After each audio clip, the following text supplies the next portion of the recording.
রোজাদারের জন্য 5টি পুরস্কার রয়েছে। যে ব্যক্তি আল্লাহর খুশির জন্য রোজা রাখবে তার জন্য 5টি পুরস্কার অপেক্ষা করছে। কোনো ব্যক্তি যদি রোজার এই ফজিলতগুলো জানতো, আমার মনে হয় কেউ ইচ্ছাকৃতভাবে রোজা ছেড়ে দিত না। যত কষ্ট হোক সে রোজা রাখতো। 1 নম্বরে কি পুরস্কার?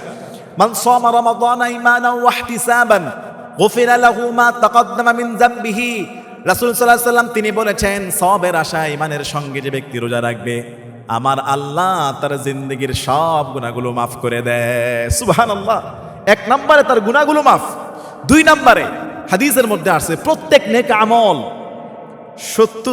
10 থেকে 70 গুণ বৃদ্ধি করা হয়। কিন্তু রোজা সম্পর্কে আল্লাহ বলেছেন, আস-সাওমুলি ওয়া আনা আজজি বিহি। রোজা বান্দা আমার জন্য রাখে, সুতরাং এটার সওয়াব 70 আর 10 দিয়ে পরিপূর্ণ করা হবে না।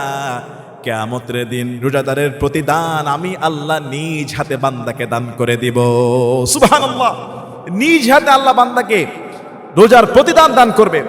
রোজার 3 নম্বর ফজিলত, রোজার 3 নম্বর ফজিলত, জান্নাতের একটা দরজার নাম আল্লাহ রেখেছেন রায়্যান। ইউকালু বাবুল জান্নাহ, ইউকালু লাহু রায়্যান। সেই জান্নাতের রায়্যান দরজা দিয়ে হাদিসের মধ্যে এসেছে একমাত্র রোজাদার, যারা রোজাদার তারা প্রবেশ করবে। কিয়ামতের দিন রোজাদার সেই জান্নাতের রায়্যান দরজা দিয়ে প্রবেশ করবে। রোজাদার যখন প্রবেশ করবে জান্নাতের দরজা বন্ধ করে দেওয়া হবে।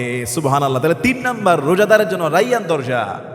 4 নম্বরে রোজার যে ফজিলতের কথা আসছে, ওয়াল্লাযী লা খুলুফু ফামিস সাওমি আতয়াবু ইনদাল্লাহি মিন রিহিল মিস্ক। রাসূল বলেছেন, আল্লাহর কসম যার হাতে মুহাম্মদ সাল্লাল্লাহু আলাইহি ওয়াসাল্লামের প্রাণ, রোজাদারের মুখের যে দুর্গন্ধ তৈরি হয় রোজা রাখার কারণে, এই রোজাদারের মুখের দুর্গন্ধ আল্লাহ তাআলার কাছে কস্তুরীর চেয়ে, মেশকের চেয়ে অনেক সুঘ্রাণ প্রিয়। সুবহানাল্লাহ। 5 নম্বর, কয়টা বলবো লাস্ট, যে ব্যক্তি আল্লাহর খুশির জন্য একদিন রোজা রাখবে, জাহান্নামের আগুন থেকে তার চেহারা আল্লাহ 70 বছরের রাস্তার দূরত্বে নিয়ে যাবে। সুবহানাল্লাহ। আরেক হাদিসে আসছে 100 বছরের দূরত্বে জাহান্নাম থেকে তার চেহারা নিয়ে যাবে। আরেক হাদিসে আসছে আসমান জমিন পর্যন্ত তার মাঝখানে আর জাহান্নামের মাঝখানে একটা গর্ত হবে, যে গর্তের দৈর্ঘ্য হবে আসমান আর জমিন যতটুকু, জাহান্নাম আর ওই ব্যক্তির মাঝখানে গর্তের দৈর্ঘ্য ততটুকু, যে ব্যক্তি আল্লাহর খুশির জন্য একদিন রোজা রাখবে। তাহলে কোনো ব্যক্তি আমার মনে হয় না যে এই সুযোগগুলো মিস করবে।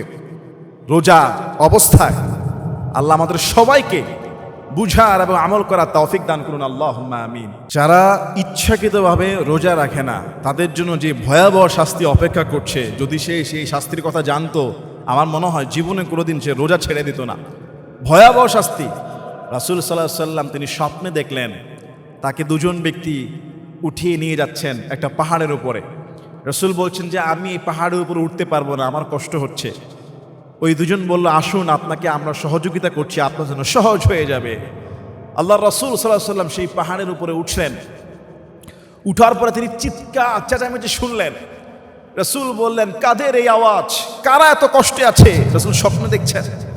রাসূলকে জবাব দেওয়া হলো, এরা হলো জাহান্নামী, জাহান্নামীদের আর্তনাদ। আল্লাহর হাবিব সাল্লাল্লাহু আলাইহি সাল্লাম নজর করে দেখলেন এক শ্রেণীর লোককে পায়ের মধ্যে শিকল লাগিয়ে উল্টা করে ঝুলিয়ে রাখা হয়েছে। গালগুলো চিরা, টপ টপ করে রক্ত পড়ছে মুখ দিয়ে। উল্টা করে ছাগল যেভাবে কসাইরা ঝুলিয়ে ছিলে ফেলে টুকরো টুকরো করে, কিছু মানুষগুলোকে উল্টা ঝুলায় রেখে মুখগুলো চিরা, মুখ থেকে রক্ত পড়ছে। আল্লাহর হাবিব বললেন, এরা কারা, কেন এই কঠিন শাস্তি? রাসূলকে জবাব দেওয়া হলো, ইয়া রাসূলুল্লাহ সাল্লাল্লাহু আলাইহি সাল্লাম, এরা হলো ওই সমস্ত ব্যক্তি যারা ইফতার হওয়ার আগেই খেয়ে ফেলতো।